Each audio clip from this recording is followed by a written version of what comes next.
هلو يا حبايبي، ازيكم؟ عاملين ايه؟ يا رب تكونوا بخير.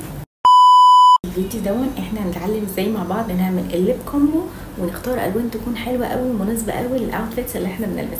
فلو انتي مهتمه بالمحتوى دون الفاشن والميك اب متنسيش ان انتي تعملي سبسكرايب عشان تشوفي الفيديوز اللي جايه. وتعالي بقى اقول لك على اسهل طريقه ممكن بيها تعملي الليب كومبو. بصوا بقى، اول خطوه عشان خاطر تظبطي الليب كومبو بتاعك ويكون شكله واللون بتاعه زي ما انتي حطاه من الباليت بالظبط، هو ان احنا هنظبط لون الشفايف، يعني مش هنخليها باللون الطبيعي بتاعها.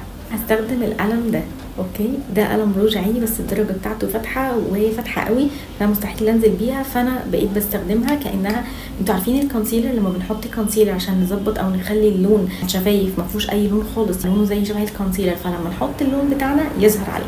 ده بالظبط نفس استخدام القلم ده الالوان الفاتحه، ولو عندك حاجه شبه كده وما تستخدميهاش هتنفع قوي.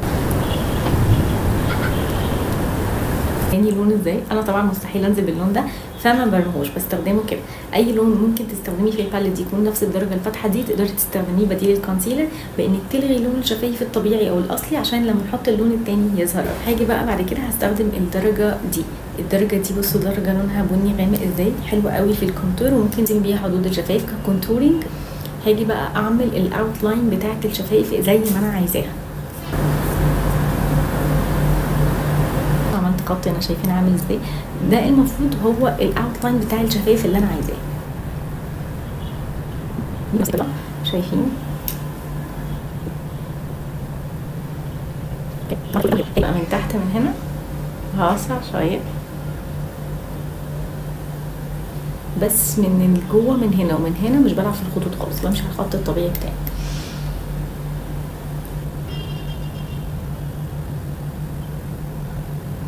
طبعا انتوا ممكن يبقى باين لكم او انتوا تيجي تعملوا كده تحسوا ان الدنيا ملخبطه، يعني عادي، انتوا لما تيجوا تظبطوها في الاخر معرفوش كل حاجه هتتظبط اكتر.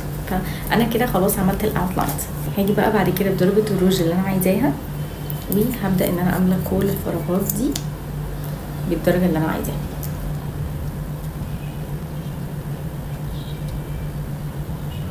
بس كده يا جماعه، شايفين الدرجه حلوه ازاي؟